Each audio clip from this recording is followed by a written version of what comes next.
We're crossing borders in media as Project Green Home graces the pages of My Home magazine, the country's premier home decorating magazine published by Mega Publishing Group.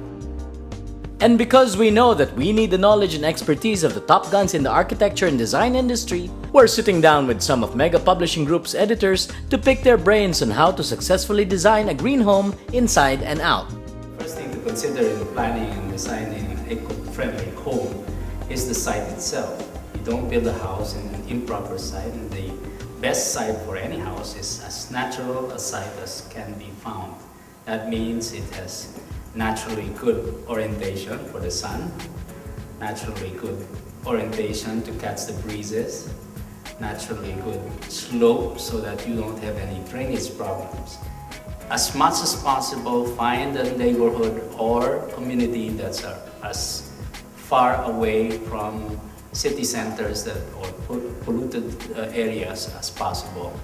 Also, the less noise pollution. If you're very close to large highways or streets, then you also have noise pollution. The basic rules of thumb in building an eco-friendly house in the Philippines is basically three. One is orientation. Second is the breeze or the natural breezes. Third is rain. Protection from the rain is the rule of thumb. So these three natural rules of thumb will make you an eco-friendly house. Being eco-friendly isn't just about being green on the outside.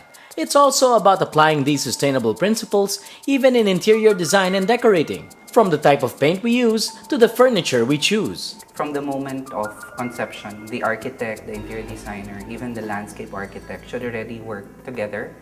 A lot of the times kasi, interior designers are brought in after the house has been already built. Pero we, interior designers, are strongly discouraging this. Anything that's already existing, tapos you just recycle it or you actually refurbish, revarnish, can work wonders as far as sustainability is concerned. Now, if you're using naman like kunyari new materials, then everything that regenerates well, like for instance bamboo or coconut, pieces that are actually made of like kunyari laminated bamboo, laminated coconut, not only in furniture, but also in terms of like kunyari wall finishes or even in terms of floor finishes, then this could really go a long way. Well, lighting.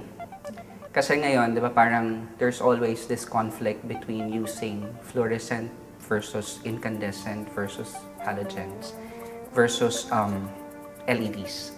Diba? Of course, yellow light is actually the best source of light for color, for textures. Kaya lang, it has very, very high energy consumption.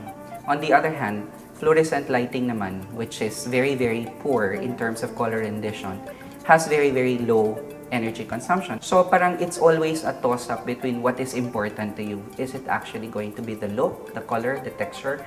Now, of course, today, there are a lot of energy-efficient lighting solutions out there that would, of course, afford the house beauty, so, and at the same time, safe, diba, and energy efficient. You can actually go with warm white CFLs or even LED lighting.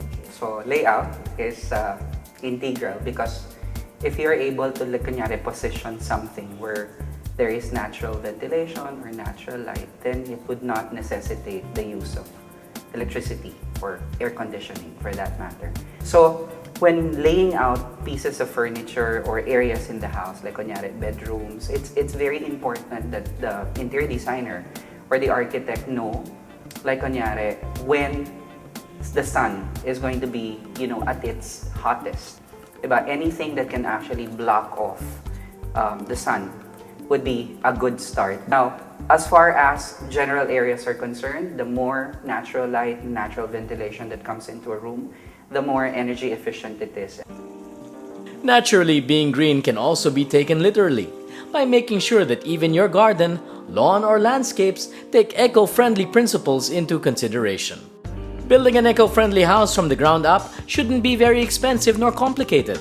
With the expert advice of Paulo Alcazaren and G. Pambid, we're sure that Project Green Home will stay true to its vision of being one of the most sustainable houses in the country, both inside and out. Watch out as more stories about Project Green Home unfold in My Home magazine soon.